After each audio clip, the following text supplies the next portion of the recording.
ನೀವು ನೋಡ್ತಾ ಇದ್ರಿ ಸಂಕ್ರಾಂತಿಯ ಈ ದಿನ ಗವಿ ಗಂಗಾಧರ ದೇವಸ್ಥಾನದಲ್ಲಿ ಆಗುವಂತಹ ವಿದ್ಯಮಾನವನ್ನು ಕಣ್ತುಂಬಿಕೊಳ್ಳಿಕ್ಕಾಗಿ ಎಲ್ಲ ರೀತಿಯಾದಂತಹ ತಯಾರಿಗಳಾಗಿದೆ. ಅದನ್ನು ಕೂಡ ನಿಮಗೆ ತೋರಿಸಬೇಕು ಅಂತ ನಾವು ಕೂಡ ಕಾಯ್ತಾ ಇದ್ದೀವಿ. ಆ ಸಮಯ 5:02.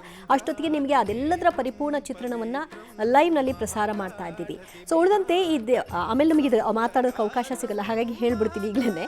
ಸೊ ಈ ದೇವಸ್ಥಾನದ ವಿಶೇಷತೆಯಲ್ಲಿ ಈ ದೇವಸ್ಥಾನ ಹೇಳಿ ಕೇಳಿ ಈಶ್ವರನಿಗಾಗಿ ಪ್ರಾಮುಖ್ಯತೆಯನ್ನು ಪಡ್ಕೊಂಡಿರುವಂಥ ದೇವಸ್ಥಾನ. ಅದರಲ್ಲೂ ಕೂಡ ಬಹುತೇಕ ದೇವಾನುದೇವತೆಗಳನ್ನ ಒಂದೇ ದೇವಸ್ಥಾನದಲ್ಲಿ ಕಾಣೋದಕ್ಕೂ ಕೂಡ ಅವಕಾಶ ಇದೆ. ಬಹಳಷ್ಟು ವಿಶೇಷತೆಗಳಲ್ಲಿ ಇದು ಒಂದು ಅಂತ ಹೇಳ್ಬಹುದು ಈ ದೇವಸ್ಥಾನದ ಗುರುಗಳು. ಖಂಡಿತವಾಗಿಯೂ. ಯಾಕೆಂದರೆ ನೋಡಿ, ಸಾಂಗಂ ಸಾಯುಧಂ ಸವಾಹನಂ ಸಪರಿವಾರಂ ಸಾಲಂಕಾರ ಭೂಷಿತಂ ಅಂತಲೇ ನಾವು ಶಾಸ್ತ್ರದಲ್ಲಿ ಹೇಳ್ತೇವೆ. ಯಾವತ್ತೂ ಕೂಡ ನೋಡಿ, ನಾವಾದರೂ ಹಾಗೇನೆ ಒಬ್ರು ಇರ್ತೇವೆ, ಒಬ್ರು ಇರೋದಿಲ್ಲ. ಹೆಂಡತಿ, ಮಕ್ಕಳು, ಮೊಮ್ಮಕ್ಕಳು ಅಥವಾ ತಂದೆ ತಾಯಿ, ಸಕುಟುಂಬ. ಹಾಗಾಗಿ ಸಾಧಾರಣವಾಗಿ ದೇವತೆಗಳಲ್ಲಿಯೂ ಹಾಗೇನೆ.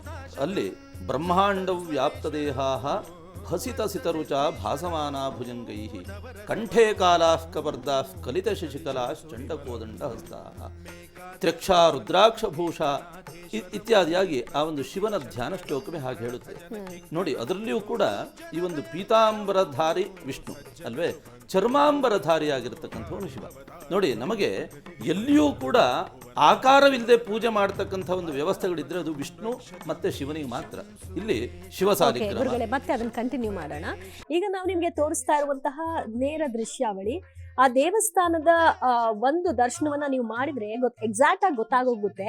ನೀವು ದೇವಸ್ಥಾನದ ಎಕ್ಸಾಕ್ಟ್ ಬಲಭಾಗದಲ್ಲಿ ಒಂದು ಕಮಾನ್ ಕಾಣಿಸುತ್ತೆ. ಆ ಕಮಾನಿನ ಮೂಲಕವಾಗಿ ಆ ಕಿಟಕಿಯ ಒಳಗೆ ಸೂರ್ಯನ ರಶ್ಮಿ ಪ್ರವೇಶ ಮಾಡುತ್ತೆ. ಅದಾದ ನಂತರದಲ್ಲಿ ನೇರವಾಗಿ ಅದು ನಂದಿಯ ಮೇಲೆ ಅದು ಹೋಗುತ್ತೆ. ನಂದಿಯ ಬೆನ್ನಿನ ಮಾರ್ಗವಾಗಿ ಹೋಗಿ ನಂದಿ ಕೊಂಬಿನ ಮೂಲಕ ಆನಂತರ ದೇವಸ್ಥಾನದ ಗರ್ಭಗುಡಿಯ ಹೊಸ್ತಿಲನ್ನ ಪ್ರವೇಶಿಸಿ ನಂತರ ಶಿವಲಿಂಗದ ಮೇಲೆ ಮಜ್ಜನ ಆಗುತ್ತೆ. ಆ ಕ್ಷಣವನ್ನ ನಿಮಗೆ ತೋರಿಸ್ತೀವಿ, ಅದರ ಎಕ್ಸ್ಪ್ಲನೇಷನ್ ಕೊಡ್ತೀವಿ ಆ ಗಳಿಗೆಗೆ. ಈಗ ಅದಕ್ಕೆ ಫೋಕಸ್ ಮಾಡ್ತಾ ಇದ್ದಾರೆ ನಮ್ಮ ಕ್ಯಾಮ್ರಾಮನ್. ಆ ಕಿಟಕಿಯ ಮೂಲಕವಾಗಿ ಸೂರ್ಯ ರಶ್ಮಿ ಹೇಗೆ ಬರುತ್ತೆ ಅನ್ನೋದ್ರ ಬಗ್ಗೆ ನಮಗೊಂದು ವಿವರಣೆ, ಒಂದು ಚಿತ್ರಣ ಸಿಗ್ತಾ ಇರೋದು. ಗುರುಗಳೇ, ನೀವು ನೋಡಿರ್ತೀರಿ, ಪ್ರತಿ ವರ್ಷನೂ ನಾವು ಮಾತಾಡ್ತಾ ಇರ್ತೀವಿ ಇದು ವಿಷಯವಾಗಿ. ಸೊ ಅದನ್ನ ವಿವರಿಸೋದಾದ್ರೆ ನೋಡಿ, ಸೂರ್ಯನಿಗೂ ಶಿವನಿಗೂ ಒಂದು ರೀತಿಯಂತ ಅವಿನಾಭಾವವಾದಂತಹ ಒಂದು ಸಂಬಂಧವೇ ಇದೆ ಅಂತ ಹೇಳ್ತೀವಿ. ಹಾಗಾಗಿ ಅಲ್ಲಿ ಕಿಟಕಿಯ ಮೂಲಕವಾಗಿ ನಾವು ಹೋದ್ರೂ ಹಾಗೆ ಅಲ್ವೇ, ನಾವು ಡೈರೆಕ್ಟ್ ಆಗಿ ಪ್ರವೇಶ ಮಾಡ್ಲಿಕ್ಕೆ ಆಗೋದಿಲ್ಲ. ಹಾಗಾಗಿ ಒಂದೊಂದಾಗಿ ಮೊದಲಾಗಿ ಪ್ರಧಾನ ಬಾಗಿಲನ್ನು ದಾಟಿಕೊಂಡು ಅದರಲ್ಲಿ ಕೂಡ ನಾವು ಮೆಟ್ಟಿಕೊಂಡು ದಾಟಬಾರದು ಅಂತ ಹೇಳ್ತೇವೆ. ನೋಡಿ, ಯಾಕೆ ಇದನ್ನ ಈ ಸಂದರ್ಭ ಬಂದಾಗ ಹೇಳ್ತೇನೆ ಅಂದ್ರೆ, ಎಷ್ಟೋ ಜನ ಈ ತಪ್ಪನ್ನು ಮಾಡ್ತೀರಿ. ಪ್ರಧಾನ ಬಾಗಿಲನ್ನು ಮೆಟ್ಟಿಕೊಂಡು ದಾಟ್ಕೊಂಡು ಹೋಗ್ತೀರಿ ದೇವಸ್ಥಾನಕ್ಕೆ ಹೋಗ್ಬೇಕಿದ್ರೆ, ಅಥವಾ ಮನೆಯಲ್ಲಾದ್ರೂ ಅಷ್ಟೇನೆ. ಹಾಗೆ ಮೆಟ್ಟಿಕೊಂಡು ದಾಟಬಾರದು ಅಂತ ಹೇಳಿ ಬಹುತೇಕರು ಅದನ್ನು ನಮಸ್ಕರಿಸಿ ಹೋಗ್ತಾರೆ. ಖಂಡಿತವಾಗಿ ಅದು ಸರಿಯಾದಂತ ಒಂದು ಕ್ರಮ. ಯಾಕಂದ್ರೆ ಪ್ರಧಾನ ಬಾಗಿಲಿಗೆ ಒಂದು ವಿಶೇಷವಾದಂತಹ ಒಂದು ಶಕ್ತಿ ಇದೆ. ನಾವು ವಾಸ್ತುವನ್ನ ಆವಾಹನೆ ಮಾಡ್ತಕ್ಕಂಥ ಒಂದು ಸಂದರ್ಭದಲ್ಲಿ ಇಡೀ ಸಂಪೂರ್ಣವಾದಂತಹ ಒಂದು ಮನೆಯ ಶಕ್ತಿ ಸತ್ವ ಹೇಳ್ತಕ್ಕಂಥದ್ದೇ ಆ ಪ್ರಧಾನ ಬಾಗಿಲಿನಲ್ಲಿ ಇರುತ್ತೆ ಅಂತ ಹೇಳ್ತೇವೆ. ಹಾಗಾಗಿ ಸಂಪೂರ್ಣವಾಗಿ ಆ ಒಂದು ವಾಸ್ತುವಿನ ಅನುಗ್ರಹ, ವಾಸ್ತು ಪುರುಷನ ಅನುಗ್ರಹ ಮೊದಲಾಗಿ ನಮಗೆ ಸಿಗ್ಬೇಕಿದ್ರೆ, ಆ ಒಂದು ಕ್ಷೇತ್ರದ ಒಂದು ಅನುಗ್ರಹ ನಮಗೆ ಮೊದಲಾಗಿ ಸಿಗ್ಬೇಕಿದ್ರೆ ಪ್ರಧಾನವಾಗಿ ಆ ಒಂದು ವಾಸ್ತು ಬಾಗಿಲು, ಆ ಒಂದು ಬಾಗಿಲು ದಾಟಿದ ನಂತರದಲ್ಲಿ ಅಲ್ಲಿ ನಂದಿ ವಾಹನ, ನಾಗಭೂಷಣ, ನಯನ ಮನೋಹರ ಇತ್ಯಾದಿಯಾಗಿ ಹಾಡುಗಳೆಲ್ಲ ಇದೆಯಲ್ಲ. ಹಾಗಾಗಿ ನಂದಿ ವಾಹನನಾಗಿರ್ತಕ್ಕಂಥವನು ಶಿವ. ಹಾಗಾಗಿ ಆ ನಂದಿ ಎರಡು ಕೊಂಬಿನ ಮಧ್ಯದಲ್ಲಿ ನಾವು ಕಣ್ಣನ್ನಿಟ್ಟು ಒಮ್ಮೆ ಶಿವನನ್ನು ದರ್ಶನ ಮಾಡಬೇಕು. ಯಾವುದೇ ಈಶ್ವರನ ಇಟ್ಟುಬಿಟ್ಟು ಅದರ ಮುಖೇನವಾಗಿ ಶಿವನ ಇಲ್ಲ ಮಾಡಿದ್ರೆ ವಿಶೇಷ ಅಂತ ಎಷ್ಟೋ ಜನ ತಿಳಿದವರು ಮಾಡ್ತಾರೆ. ನಂದಿಯ ಕೊಂಬಿನ ಮಧ್ಯದಲ್ಲಿ ಕಣ್ಣನ್ನಿಟ್ಟು ದರ್ಶನವನ್ನು ಮಾಡ್ತಕ್ಕಂಥ, ಅಲ್ಲಿ ಶಿವಲಿಂಗರ ದರ್ಶನವನ್ನು ಮಾಡ್ತಕ್ಕಂಥ ಒಂದು ಕ್ರಮ ಹೆಚ್ಚಿನ ಕಡೆ ಇದೆ. ಸಂಪ್ರದಾಯಸ್ಥರು ಅದನ್ನು ಹೆಚ್ಚಾಗಿ ಮಾಡ್ತಾರೆ. ಹೆಚ್ಚಾಗಿ ಹೋಗಿರ್ತಾರೆ ಈಶ್ವರನ ದೇವಸ್ಥಾನದಲ್ಲಿ ಹೆಚ್ಚಾಗಿ ನೋಡಿ 100ಕ್ಕೆ 90 ಭಾಗ ಜನ ಅಲ್ಲಿ ಆ ಒಂದು ರೀತಿಯಲ್ಲಿ ಶಿವನ ದರ್ಶನವನ್ನು ಮಾಡತಕ್ಕಂಥ ಒಂದು ಕ್ರಮ ಇದೆ. ಯಾಕಂದ್ರೆ ಆ ಸಾಂಗಂ ದೇವಸ್ಥಾನದ ಒಳಗಡೆನೂ ಕೂಡ ಈ ಸೂರ್ಯ ರಶ್ಮಿ ಸ್ಪರ್ಶ ಆಗೋ ಟೈಮ್ಗೆ ಹೆಚ್ಚು ಜನರನ್ನು ಒಳಗ್ ಬಿಡಲ್ಲ. ಅಂದ್ರೆ ಆ ವಿನ್ಯಾಸನೇ ಹಾಗಿದೆ. ಹೆಚ್ಚು ಜನರನ್ನು ಒಳಗ್ ಬಿಟ್ರೆ ಅಲ್ಲಿ ಸಫಕೇಶನ್ ಆಗೋಕ್ ಶುರುವಾಗ್ಬಿಡುತ್ತೆ. ಕೇಳಿದ್ವಿ. ಈಗ ಏನಪ್ಪಾ ಅಂತಂದ್ರೆ, ಈ ನೀವು ಕೇರಳೀಯ ಒಂದು ಆಗಮಶಾಸ್ತ್ರದ ಒಂದು ವ್ಯವಸ್ಥೆಯನ್ನು ನೋಡಿಕೊಂಡ್ರೆ ಇಷ್ಟು ಪ್ರಮಾಣ ಅಂತಲೇ ಇದೆ. ಸುಮ್ಮನೆ ನೀವು ಒಟ್ರಾಶಿ ದೊಡ್ಡದಾಗಿ ನೀವು ಕಟ್ಟುವಂತಹ ವ್ಯವಸ್ಥೆಗಳು ಇರೋದಿಲ್ಲ. ಗರ್ಭಗುಡಿ ಅಂತಂದ್ರೆ ಯಾವತ್ತೂ ಕೂಡ ಹಾಗೆ ತಲೆ ಬಗ್ಗಿಸಿ ಒಳಗಡೆ ಹೋಗ್ಬೇಕು ಅಂತ ಹೇಳಿದೆ. ನಾವು ನೇರ ಎದೆ ಮುಂದ್ ಮಾಡ್ಕೊಂಡು ತಲೆ ಮೇಲೆ ಮಾಡ್ಕೊಂಡು ಹೋಗುವಂತ ವ್ಯವಸ್ಥೆಗಳು ಇರೋದಿಲ್ಲ. ಮನೆಗಳನ್ನ ಕಟ್ಟುವಾಗ್ಲೂ ಹಾಗೆ ಪ್ರಧಾನ ಬಾಗಿಲಿಗೆ ಒಂದು ಆಕೃತಿ, ಆ ಒಂದು ವ್ಯಕ್ತಿಯ ಯಾರು ಯಜಮಾನನೋ ಅವನ ಅಂಗುಲ ಪ್ರಮಾಣದ ಮೇಲೆ ನಿರ್ಧರಿಸಿ ಅದಕ್ಕೊಂದು ಗಣಿತ ಲೆಕ್ಕಾಚಾರ ಹೇಳ್ತಕ್ಕಂಥದ್ದು.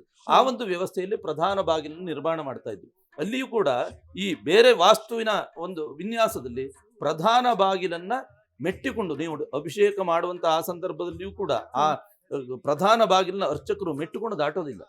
ಅಲ್ಲಿ ಗರ್ಭಗುಡಿಯ ಒಳಗಡೆ ಹೋಗ್ಬೇಕಿದ್ರು ಕೂಡ ಕೊಡಪಾನದಲ್ಲಿ ನೀರು ತುಂಬಿಕೊಂಡಿದ್ದು ಕಷ್ಟ ಆದ್ರೂ ಸಹಿತ ಅವರು ಏನ್ ಮಾಡ್ತಾರೆ ಅಂದ್ರೆ ಕಾಲನ್ನು ಒಳಗಡೆ ಇಟ್ಟು ಬಿಂದಿಗೆನ ಒಳಗಡೆ ಇಟ್ಕೊಂಡು ಪುನಃ ಇನ್ನೊಂದು ಕಾಲು ಒಳಗಡೆ ಇಟ್ಕೊಂಡೇ ಹೋಗ್ತಾರೆ ಹೊರತು ನಮಗೆ ಸುಲಭ ಆಗುತ್ತೆ ಅಂತ ಮೆಟ್ಟುಕೊಂಡು ಹೋಗೋದಿಲ್ಲ. ಹಾಗಾಗಿ ಇಲ್ಲಿಯೂ ಕೂಡ ಅವರು ಪ್ರಾರಂಭದಲ್ಲೇ ಅಲ್ಲಿ ಇದ್ರೊಳಗೆ ಹೇಳಿದ್ರು, ದೀಕ್ಷಿತರು ಹೇಳಿದ್ರು ಏನಪ್ಪಾ ಅಂತಂದ್ರೆ ಚಿಕ್ಕದಾಗಿದೆ, ತುಂಬಾ ಚಿಕ್ಕದಾಗಿದೆ. ಗರ್ಭಗುಡಿ ಗರ್ಭ ಅಂತಂದ್ರೆ ಏನು, ಅದು ಸೂಕ್ಷ್ಮವಾಗಿ ಇರಬೇಕಂತ. ಗರ್ಭಗುಡಿ ಆ ಒಂದು ಗರ್ಭದಲ್ಲಿರ್ತಕ್ಕಂಥ ಒಂದು ಶಿವನ ದರ್ಶನವನ್ನು ಮಾಡ್ಲಿಕ್ಕೆ ಹೋಗ್ತಕ್ಕಂಥ ಒಂದು ಶಿವ ಸೂರ್ಯ ಈ ಎಲ್ಲ ವ್ಯವಸ್ಥೆಗಳನ್ನ ದಾಟಿಕೊಂಡು ಹೋಗಿ ತನ್ನ ಅತ್ಯಂತ ಪ್ರೀತಿ ಪಾತ್ರನಂತಹ ಆ ಒಂದು ಶಿವನನ್ನ ಸ್ಪರ್ಶಿಸ್ತಾನೆ. ಹಾಗಾಗಿ ಶಿವ ಹೇಳ್ತಕ್ಕಂಥ ಒಂದು ಶಬ್ದ ಶಿವಂ, ಶಾಂತಂ, ಶುಭಂ, ಮಂಗಳಂ, ಭದ್ರಂ, ಈ ರೀತಿಯಲ್ಲಿ ಸಂಸ್ಕೃತದಲ್ಲಿ ಅದಕ್ಕೆ ವ್ಯಾಖ್ಯಾನ ಹೇಳ್ತಕ್ಕಂಥದ್ದು. ಹಾಗಾಗಿ ಈ ಒಂದು ಶಿವನ ದರ್ಶನವನ್ನು ಮಾಡತಕ್ಕಂತಹ ಒಂದು ರಶ್ಮಿಯನ್ನ, ಸೂರ್ಯನ ರಶ್ಮಿಯನ್ನ ನಾವು ಕೂಡ ನೋಡ್ತಕ್ಕಂಥದ್ರಿಂದ ಈ ಒಂದು ಉತ್ತರಾಯಣ ಪುಣ್ಯ ಕಾಲದಲ್ಲಿ ಎಂತಹ ಮಹತ್ತರವಾದಂತಹ ಒಂದು ಪಾಪಗಳಿದ್ರು ಆ ಒಂದು ಪಾಪ ಕ್ಲೇಶಗಳೆಲ್ಲವೂ ಕೂಡ ದೂರವಾಗುತ್ತೆ. ಯಾಕಂದ್ರೆ ಈ ಉತ್ತರಾಯಣ ಪುಣ್ಯ ಕಾಲಕ್ಕೆ ಅಭಿಮಾನ ದೇವತೆಯೇ ಸೂರ್ಯ. ಹಾಗಾಗಿ ಸೂರ್ಯನ ರಶ್ಮಿ ಶಿವನನ್ನ ಸ್ಪರ್ಶಿಸ್ತಕ್ಕಂಥ ಈ ಒಂದು ಕೌತುಕ ಬಹಳ ವಿಶೇಷವಾಗಿದೆ. ಓಕೆ, ಶ್ರೀನಿಧಿ ಹೊಳ್ಳಾರೆ, ತಾವು ಹೇಳೋದಾದ್ರೆ ಈ ಬಗ್ಗೆ ಈಗಾಗಲೇ ಆ ಕಮಾನಿನ ಮೂಲಕವಾಗಿ ಕಿಟಕಿಯವರೆಗೂ ಬಂದಾಗಿದೆ. ಸೊ ಅದು ದೇವಸ್ಥಾನದ ಒಳಕ್ಕೆ ಪ್ರವೇಶ ಆಗ್ಬೇಕು, ಆವರಣದ ಪ್ರವೇಶ ಆಗ್ಬೇಕು ಅಂದ್ರೆ ಅದಕ್ಕೊಂದು 20 ನಿಮಿಷ ಸಮಯ ಹಿಡಿಯತ್ತ. ಹಾಗಾದ್ರೆ ಇದನ್ನ ನಾವು ಗಮನಿಸ್ತಾ ಇದ್ರೆ, ಈ ದೃಶ್ಯವನ್ನ ಗಮನಿಸ್ತಾ ಇದ್ರೆ ಅದನ್ನ ನೋಡಿ ನೀವು ಹೇಳೋದಾದ್ರೆ, ಸೂರ್ಯನ ಚಲನೆ ಅನ್ನುವಂಥದ್ದು ಶನೈಶ್ಚರನಿಗಿಂತ ಅತಿ ಕಮ್ಮಿ ಕಾಲ ಅಂತ ಹೇಳಿ. ಹಾಗಾಗಿ ಆಗ್ಲೇ ದೀಕ್ಷಿತರು ಹೇಳುವಂತ ಸಂದರ್ಭದಲ್ಲಿ ಹೋದ ವರ್ಷ 1-2 ನಿಮಿಷಗಳ ಮಾತ್ರ ಕಾಲದಷ್ಟು ಮಾತ್ರ ಕಾಣಿತು ಅಂತ. ಯಾಕಾಗಿ ಅಂತ ಕೇಳಿದ್ರೆ ಸೂರ್ಯನ ಚಲನೆ ಅನ್ನುವಂಥದ್ದು ಅಷ್ಟು ಸೂಕ್ಷ್ಮವಾಗಿ ಅಷ್ಟು ಶೀಘ್ರವಾಗಿ ಆಗುವಂಥದ್ದು. ಯಾಕೆ, ಮುಂದಿನ ಮನೆಗೆ ತಕ್ಷಣದಲ್ಲಿ ಹೋಗ್ಬೇಕಾಗ್ತದೆ. ಇವತ್ತಿದ್ದ ಮನೆಯಲ್ಲೇ ನಾಳೆ ಸೂರ್ಯ ಇರೋದಿಲ್ಲ. ಇವತ್ತು ಮಾತ್ರ ಮಕರದಲ್ಲಿ ಇರುವಂತಹ ಸ್ಥಿತಿಗಳಿದ್ರೆ ನಾಳೆ ಆ ರಾಶಿಯಲ್ಲಿ ಅವನು ಇರೋದಿಲ್ಲ. ಇವತ್ತೇ ಯಾಕಾಗಿ ಬರ್ತಾನೆ ಅಂತ ಕೇಳಿದ್ರೆ ಸೂರ್ಯನಾದವನು ಮಕರ ಸಂಕ್ರಮಣದ ದಿನವೇ, ಅವತ್ತಿನ ದಿನವೇ ಅವನಿಗೆ ಪಶ್ಚಾತ್ತಾಪವಾದಂಥದ್ದು. ಯಾರು, ಶನೈಶ್ಚರನನ್ನು ನಾನು ಈ ರೀತಿಯಾಗಿ ದೂರಿದ್ನಲ್ಲ, ನನ್ನಿಂದ ಕಷ್ಟ ಆಗಿ ಅವನು ಕಪ್ಪಗೆ ಹುಟ್ಟಿದ್ದು ಅನ್ನುವಂತ ಕಾರಣದಿಂದ. ರೈಟ್.